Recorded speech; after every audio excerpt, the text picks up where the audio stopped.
A millionaire checked his employee's lunchbox and fell for her without realizing. Hello everyone. Before we begin today's story, I have a small favor to ask. Please hit subscribe and turn on the notification bell so you never miss our channel's new videos. It is quick, free, and the best way to support us in bringing you more dramatic stories. Your support means the world to us. Where are you watching from? Drop your city or country in the comments below. Thank you very much. Now, let us return to our main character. It was just past noon when the office finally went quiet. The kind of quiet that only happens during lunch hour, when keyboards stop clicking, phones stop ringing, and most people disappear into break rooms, cars, or nearby diners. Sunlight slipped through the tall glass windows, casting long stripes across the polished floor of the executive level. Ethan Carter remained alone. He stood in his private office, jacket draped over the back of his chair, sleeves rolled neatly to his forearms. On his desk sat a neat stack of reports worth millions of dollars, yet his attention drifted elsewhere. Down the hall, the faint hum of the employee break room caught his ear. He did not usually notice things like that. As the founder and majority owner of the company, Ethan had long trained himself to focus on numbers, strategies, and outcomes. People were assets on paper, productivity charts, performance reviews, names on a screen. But today, something small pulled him off course. He stepped into the break room, intending only to pour himself a cup of black coffee before his next meeting. The room was nearly empty. A microwave beeped softly, forgotten. A round table held several paper bags and plastic containers, clearly left behind in a rush. One lunchbox, however, stood apart. It was old, faded blue fabric. The zipper had been stitched twice, clumsily by hand. It did not belong in a building like this, surrounded by stainless steel appliances and designer suits. Ethan frowned, not in judgment but curiosity. He picked it up without thinking, intending to move it aside so the cleaning staff would not throw it away. The weight surprised him, lighter than expected. He hesitated, then slowly unzipped it. Inside was not what he expected. No takeout containers, no expensive salads, no brand names. Just a simple sandwich wrapped carefully in wax paper, a small apple, a plastic container holding what looked like homemade soup, and tucked neatly on top, a folded napkin with handwriting on it. Ethan unfolded the napkin. "Eat the apple last, save the soup for tonight." He froze. The words were written in blue ink, slightly uneven, as if written quickly, yet with care. There was no name, no explanation. Just a quiet instruction, meant for someone who needed to stretch one meal into two. Ethan closed the lunchbox slowly. For the first time in years, something tightened in his chest that had nothing to do with profit or loss. He had reviewed hundreds of employee files. He knew salaries, he knew job titles. But this told him something no spreadsheet ever could. The door opened behind him. A young woman stepped inside, stopping short when she saw him holding the lunchbox. Her face drained of color. "I am so sorry," she said quickly, her voice calm but edged with panic. "That is mine. I did not mean to leave it here." Ethan turned. She stood straight, hands clasped in front of her, wearing a simple blouse and slacks that had been pressed more times than they should have been. Her employee badge read, "Lily Morgan, Administrative Assistant, Level 1. "I was just moving it," Ethan replied evenly, handing it back. "I did not mean to pry." She took it, nodding once. "It is fine. Thank you." Their eyes met for a brief moment. There was no embarrassment in hers, no apology beyond courtesy, just quiet dignity. As she walked out, Ethan watched her go, unaware that this small, ordinary moment had already begun to undo him. He did not know her story yet. He did not know her sacrifices.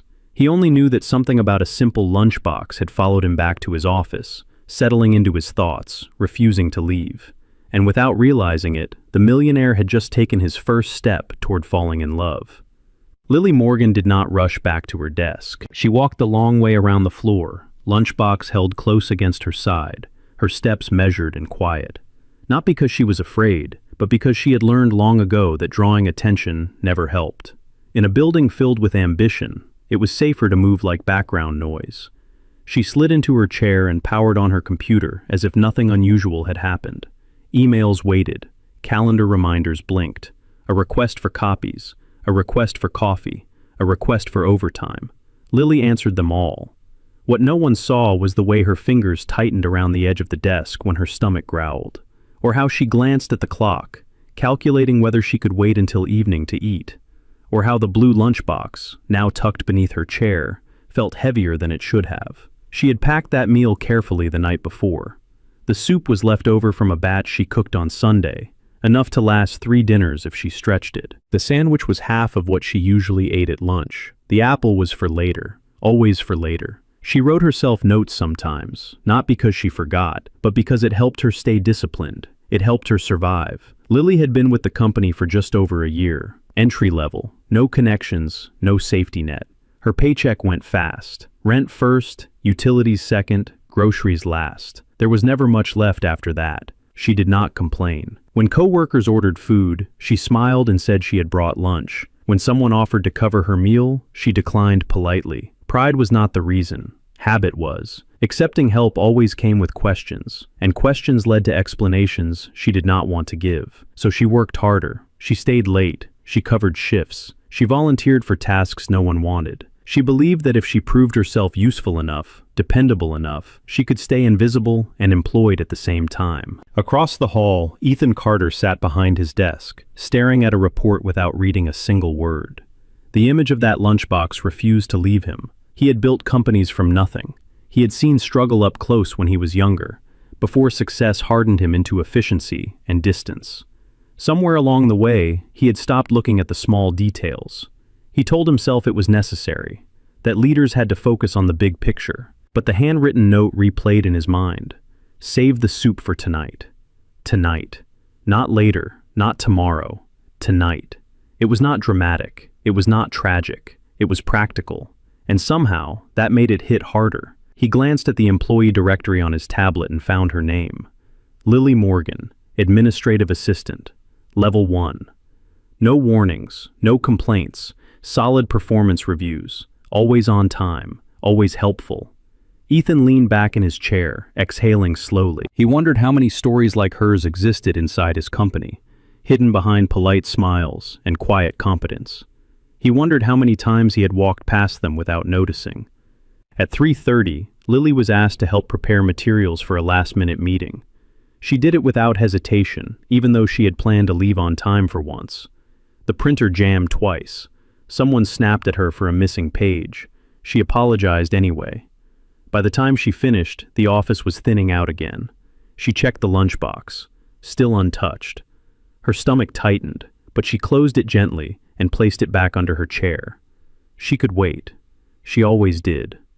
As she stood to leave, she felt eyes on her. Ethan watched from the doorway of his office, unseen. He saw the way she straightened her shoulders before walking out. He saw the way she paused, just briefly, as if steadying herself. In that moment, he did not see an employee. He saw restraint, quiet strength, a person carrying more than she let on. And for the first time, Ethan Carter questioned something he had never questioned before. What did it truly mean to take care of the people who worked for him? The question followed him long after the lights dimmed and the building emptied, lingering like a promise he had not yet decided how to keep. The next morning began like every other for Lily Morgan. She woke before sunrise, the small alarm on her phone buzzing softly on the nightstand beside her bed. The apartment was quiet, the kind of quiet that made even simple movements feel loud. She dressed carefully, choosing the same neutral colors that helped her blend in at work, then moved to the kitchen. The blue lunchbox sat on the counter. Lily opened it and prepared the same routine she followed each weekday. Soup reheated slowly on the stove, bread toasted just enough. She packed everything with intention, measuring portions not by appetite, but by necessity. Before closing the lid, she paused, then slipped a second folded napkin inside. For later, just in case. She did not know why she wrote it. Maybe it was habit, maybe it was hope. At the office, Ethan Carter arrived earlier than usual. He walked past the reception desk without stopping, his mind already elsewhere. Sleep had not come easily the night before. Every time he closed his eyes, he saw that faded lunchbox again, heard the quiet restraint in Lily's voice, felt the weight of a reality he had chosen not to see for years. He did not call human resources. He did not summon managers. He did not announce anything. Instead, he decided to watch. Throughout the morning, he noticed Lily everywhere once he began paying attention, carrying files between departments, refilling the printer paper before anyone asked, staying late with a colleague who was struggling to finish a report. She never complained, never sighed loudly, never drew attention to herself. At 11:45, Ethan passed the break room again. He slowed. Inside, Lily stood at the counter, lunchbox open, spoon resting in her hand. She looked at the soup for a long moment without eating, then glanced at the door as if checking whether anyone was watching. She ladled only half into a small bowl. The rest, she carefully closed and set aside. Ethan felt something twist inside him. This was not a performance. There was no audience, no reward, just a quiet decision made when no one was supposed to notice. Lily sat alone at the small table by the window. She ate slowly, methodically, savoring each bite as if stretching time itself. When she finished, she wiped the bowl clean with a paper towel, then tucked the untouched container back into the lunchbox. Before standing, she slid the apple out and placed it beside another lunchbox on the table next to her, a coworker's, unopened. She left without saying a word. Ethan stepped into the room only after she was gone. The apple remained, red, polished, unbitten. He picked it up, then stopped, his hand hovering in the air. The realization settled over him with uncomfortable clarity. She was not saving food for herself. She was sharing it. The rest of the day passed in a blur for Ethan. Meetings lost their sharpness. Conversations felt distant. He found himself replaying small moments, tiny gestures he had ignored for too long. Meanwhile, Lily returned to her desk and worked through the afternoon without incident. No one thanked her for the help she gave. No one noticed the apple. That was fine. She had never done these things to be seen. By early evening, the office emptied again. Lily packed her things, lunchbox included, and stood to leave. As she reached the elevator, a voice stopped her. "Lily." She turned. Ethan Carter stood a few feet away, no jacket, sleeves rolled up, expression unreadable. "Yes, sir?" she asked calmly. "Do you have a moment?" he said. She nodded. As they stood there in the quiet hallway, Lily had no idea that the careful, unseen kindness she practiced every day had just crossed an invisible line, and Ethan Carter was no longer observing from a distance. He was stepping closer. They did not go far. Ethan led Lily to a small conference room near the end of the hallway, one rarely used at that hour. The glass walls reflected the dimming light outside, the city beginning its slow transition into evening. He closed the door gently, not with authority, but consideration. "Please, sit," he said. Lily did, folding her hands in her lap, posture straight. She had learned how to sit like this long ago, alert, respectful, prepared for anything. Ethan remained standing for a moment, as if choosing his words carefully. "I wanted to thank you," he began. She looked up, surprised. "For what, sir?" "For your work. You are consistently reliable. People speak well of you." Lily nodded once. Compliments were rare, but she did not chase them. "I am just doing my job." "I know," Ethan said. "That is exactly why I wanted to say something." There was a pause, not awkward, just quiet. He glanced at the lunchbox resting beside her chair, then back at her face. "May I ask you something personal?" She hesitated, then answered honestly. "You may ask. You do not have to answer if you do not want to. I understand." Ethan took a breath. "Why do you always eat alone?" The question was simple, not accusatory, not probing. Lily considered it. "I like the quiet," she said after a moment. "It helps me think." That was true, just not the whole truth. Ethan nodded, accepting the answer without pushing further. He respected the boundary, even as his curiosity deepened. "I noticed you help others often," he said. "You stay late, you cover for people. You give more than what is required." Lily offered a small smile. "Sometimes people need help, and you never ask for anything in return." She shrugged lightly. "I have never expected anything in return." Something about the way she said it made Ethan feel unsteady. Not pity, something closer to admiration. "I saw you in the break room today," he said carefully. "At lunch." Her fingers tightened slightly, just for a second. "I hope I did not do anything wrong," she said calmly. "No," Ethan replied quickly. "You did not." He met her eyes. "You did something kind, when no one was watching." The room felt smaller then. Lily lowered her gaze. It was nothing. Ethan disagreed, but he did not say it out loud. Instead, he surprised himself by saying something else. I used to believe leadership was about efficiency, he said. About results, about pushing people to their limits. She listened quietly. I am starting to think I may have been wrong. Lily looked up again, meeting his eyes with quiet curiosity. Ethan smiled faintly. I would like to get to know the people in this company better, starting with you. Her expression remained composed, but something softened. I am just an assistant, she said. You are more than that, Ethan replied, without hesitation. The elevator chimed faintly down the hall. I should not keep you, he added. It has been a long day. She stood, lifting her lunchbox. Thank you for your time, sir. Ethan, he corrected gently. She paused. Ethan. As she walked out, Ethan watched her leave, aware that this conversation had crossed another quiet line. He had not revealed who he truly was yet. But for the first time, he was no longer hiding from himself. The change did not happen all at once. It arrived quietly, folded into ordinary days. Ethan did not suddenly become generous, nor did he announce new policies or grand intentions. Instead, he began doing something far more unfamiliar to him. He paid attention. In meetings, he noticed who spoke and who stayed silent. In hallways, he noticed who carried extra work without complaint. And in the break room, he noticed patterns that had once been invisible. Especially Lily. She continued exactly as before. She arrived early. She stayed late. She answered questions before they were asked. She never lingered at her desk when someone else needed help. And she never complained when her own workload doubled.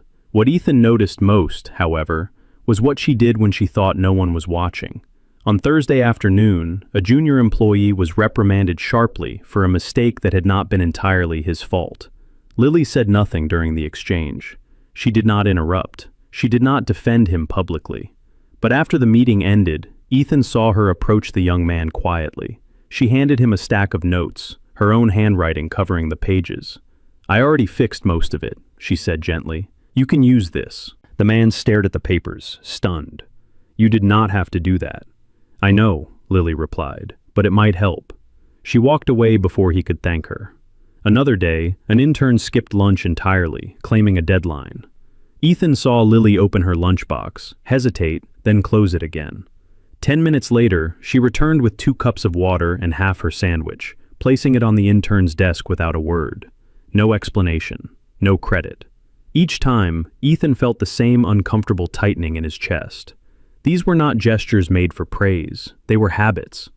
By Friday, an opportunity presented itself. A temporary team lead position opened unexpectedly. It came with a small pay increase and visibility. Several employees were eager for it.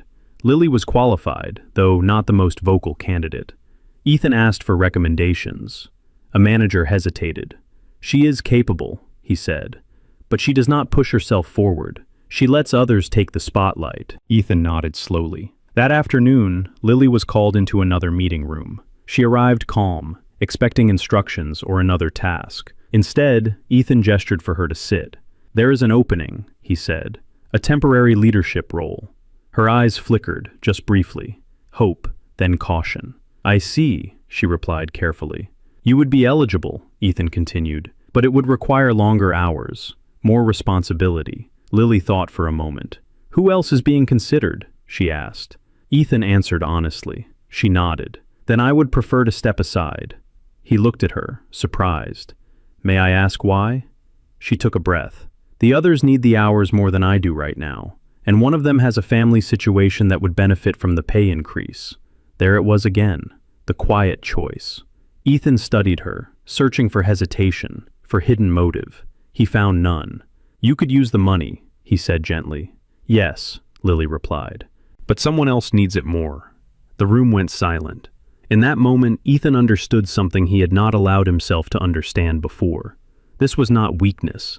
This was strength without witnesses.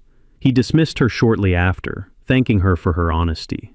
Lily left, unaware that she had just passed a test she did not know existed. Ethan remained seated long after she was gone. The moral test had not been planned, but it had answered every question he was afraid to ask. And with that answer came a realization he could no longer ignore. He was not just observing Lily anymore. He was being changed by her. The reveal did not come with fanfare. It arrived on a Monday morning, disguised as routine. Lily was halfway through organizing invoices when an all-staff email appeared in her inbox. The subject line was simple, almost dull. Company-wide meeting, auditorium, 10:30 sharp. She frowned slightly. Meetings like this were rare and usually involved upper management only. Still, attendance was mandatory. She saved her work, grabbed a notebook, and joined the slow stream of employees heading downstairs. The auditorium filled quickly. Conversations hummed. People speculated quietly about restructuring, new investors, possible changes. Lily took a seat near the aisle, far enough back to avoid attention. She had no expectations. The lights dimmed. A senior executive stepped onto the stage and cleared his throat. He spoke about growth, about vision, about the company's future. Lily listened politely, her thoughts drifting to the tasks waiting on her desk. Then the tone shifted. "And now," the executive said, smiling, "I would like to introduce the person who started all of this." Applause erupted. Lily looked up. Ethan Carter walked onto the stage. Not the Ethan from the hallway. Not the Ethan who rolled up his sleeves and asked careful questions.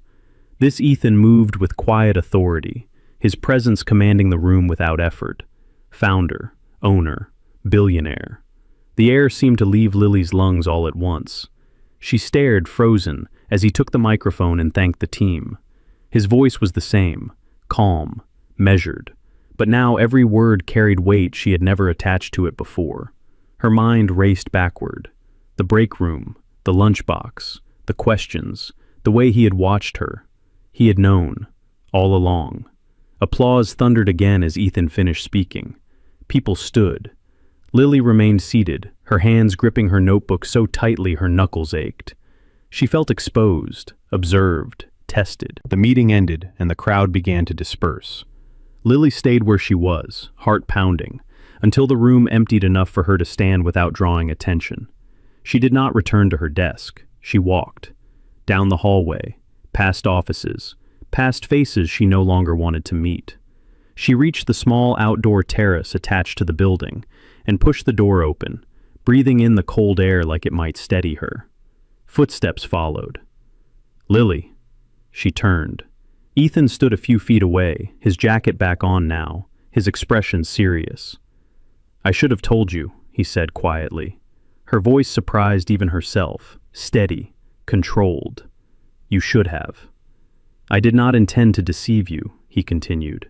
"I was trying to understand." She shook her head. Understanding someone without their consent is still deception. The words landed between them. Ethan absorbed them without defense. "You did not know who I was," she went on. "You watched me. You evaluated me, while I believed you were just another person." "That is true," he said. Her eyes filled, but she did not let the tears fall. "I would never have acted differently," she said. "But knowing that you were judging me changes everything." "I was not judging," Ethan replied. "I was learning." "At my expense," Lily said. Silence stretched. "I fell for you before I realized it," Ethan said softly, "before the title mattered." She laughed once, humorless. "The title always mattered. I just did not know it yet." She stepped back. "I need time," she said, "and distance." Ethan nodded. "I will give you both." She left him standing there, the lunchbox heavy at her side. For the first time, the reveal had not brought gratitude or relief. It had brought a choice, and Lily intended to make it on her own terms. The distance Lily asked for was quiet, but unmistakable. The next morning, she arrived on time, as she always did. She completed her tasks with the same precision. She answered emails politely. She assisted coworkers when needed, but something had changed. She no longer lingered. She avoided the break room during lunch. She stopped staying late unless it was absolutely necessary. When Ethan passed her desk, she kept her focus on her screen, her voice formal, her words efficient. "Good morning, sir. Yes, sir. I will have that ready shortly." No warmth, no softness, no eye contact that lasted longer than required. Ethan felt it immediately. He had expected anger, perhaps even confrontation. What he had not expected was this controlled withdrawal. It was not punishment, it was self-protection, and it hurt more than any accusation could have. He respected her boundary. He did not seek her out. He did not ask for private conversations. Instead, he watched the company shift under the weight of his own realization. He began making changes, not for Lily, but because he could no longer pretend not to see. Policies were reviewed. Overtime was compensated properly. Quiet contributors were acknowledged publicly. Team leads were instructed to listen more than they spoke. The company responded. Productivity improved. Morale lifted. Lily noticed. She noticed that a coworker who had been overlooked was promoted. She noticed that the intern who skipped lunches was assigned manageable hours. She noticed that no announcement claimed credit for these changes. Still, she remained distant. One evening, as she prepared to leave, she saw a familiar blue lunchbox sitting on the counter in the break room. It was hers. She had forgotten it in the rush of the day. Inside, everything was untouched. She closed it slowly, her chest tightening, not because of hunger, but because the routine had lost its meaning. Sharing felt complicated now. Vulnerability felt risky. She stepped outside into the cool air, unsure whether to feel proud of her independence or lonely in its cost. Across the street, Ethan sat in his car, hands resting on the steering wheel, watching the building lights turn off one by one. He had done what she asked. He had given her space. But space, he was learning, did not heal everything. He remembered her words clearly. Understanding someone without their consent is still deception. The truth stung because it was fair. That night, Ethan made a decision. If he wanted to earn anything from Lily again, it would not be through observation, authority, or advantage. It would have to be through accountability. The next morning, a message went out to the entire company. A voluntary listening forum. No hierarchy, no titles. Employees were invited to speak openly about what they needed, anonymously if they chose. Ethan would attend. Lily read the email twice. She did not plan to speak. She had learned how dangerous honesty could be when power was uneven. Still, something in her shifted. Not trust, not yet, but curiosity. At the forum, she sat among dozens of coworkers, her presence unremarkable. Ethan sat in the same chair as everyone else. No stage, no microphone. One by one, people spoke. About exhaustion, about fear, about invisible labor. Ethan listened. He did not interrupt. He did not explain. He wrote notes by hand.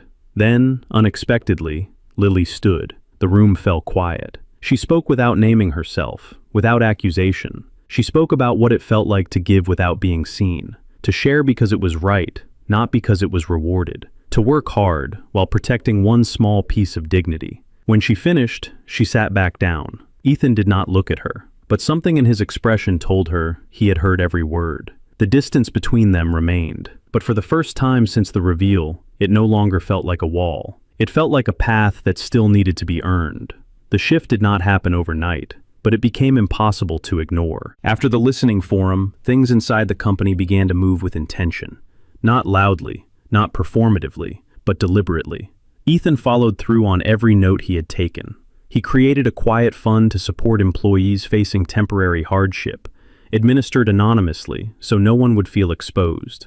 He restructured workloads so overtime was no longer an unspoken expectation. He instructed managers to recognize contributions that usually went unseen.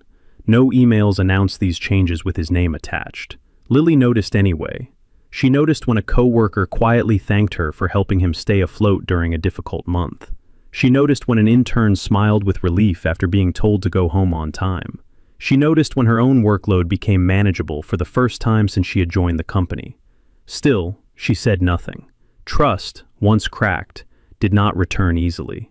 One evening, weeks later, Lily stayed late to finish a report. The office was nearly empty when she finally shut down her computer. She stood, stretching slightly, and reached beneath her chair. Her lunchbox was gone. Her heart skipped. She searched her desk, the break room, the hallway. Nothing. Panic tightened her chest. That lunchbox was old, yes, but it was hers. Familiar, reliable. A small constant she had carried through harder days than most people would ever know. She returned to her desk, forcing herself to breathe.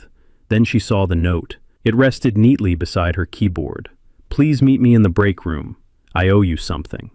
No name was signed. Lily hesitated, then picked up the note and walked down the hall. The break room lights were dimmed. Ethan stood by the counter, the blue lunchbox resting between his hands. It had been cleaned carefully, the zipper repaired properly, the stitching reinforced but unchanged. "I hope it is all right," he said quietly. "I did not want to replace it. I wanted to return it better." She stared at the lunchbox, emotions rising unexpectedly. "You should not have taken it," she said. "I know," Ethan replied. "That is why I am returning it personally and apologizing again." He slid it toward her, then stepped back. "I do not expect forgiveness," he continued, "and I am not asking for gratitude. I only want you to know that I have listened, and I will keep listening." Lily opened the lunchbox slowly. Inside was her usual meal: the soup, the sandwich, the apple, and a folded napkin. Her breath caught as she opened it. "Eat now. You do not have to save everything for later." She looked up. Ethan did not smile. He did not explain. He only met her gaze, steady and sincere. "This is not an offer," he said. "It is a choice, on your terms." For a long moment, Lily said nothing. Then she closed the lunchbox and held it against her chest. "This does not change everything," she said carefully. "I understand," Ethan replied. "But it changes something," she continued. She met his eyes fully for the first time in weeks. "That matters." She turned to leave, lunchbox in hand, heart heavier and lighter all at once. Behind her, Ethan remained standing in the quiet room, knowing that the grand gesture he had chosen was not money, power, or promises. It was respect, and for the first time, Lily began to believe that it might be enough to build something real. Time did what confrontation could not. It softened the sharp edges. Weeks passed, then months. The company settled into a new rhythm, one that felt steadier, more humane. People still worked hard, but they no longer felt invisible while doing it. The changes Ethan had put into place endured, not because he enforced them, but because they worked. Lily noticed the difference most in the small moments. Lunch breaks became quieter, but fuller. Not louder, not extravagant, just unhurried. She still brought her blue lunchbox every day. She still packed carefully. But now, she ate when she was hungry, not when she could endure no longer. Sometimes, she shared. Sometimes, she did not. And for the first time, both felt equally acceptable. Ethan kept his distance, just as he had promised. Their interactions remained professional, respectful, balanced. But something unspoken lived beneath every exchange, no longer heavy, but present. One afternoon, as autumn light filtered through the office windows, Lily found a message waiting on her desk. "Would you join me for lunch today?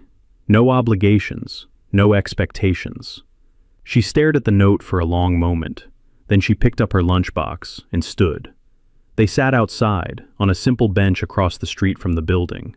No conference room, no titles, just two people and the city moving quietly around them. Lily opened her lunchbox. Soup, sandwich, apple.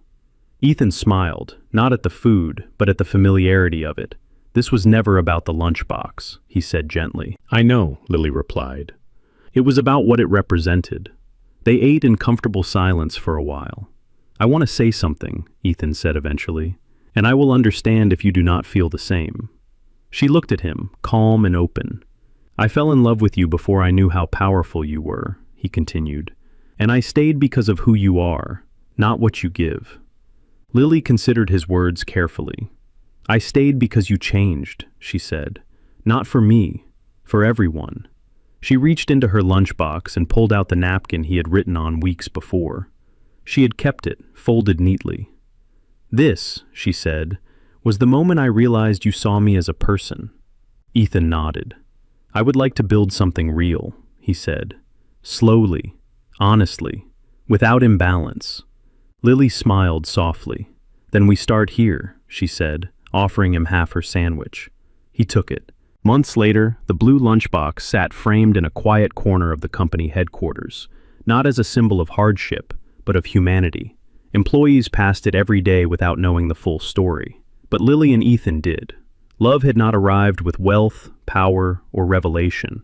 It arrived quietly, in a shared meal, in respect earned, in the choice to see someone fully and to be changed by it. And sometimes, that was all it took to change everything.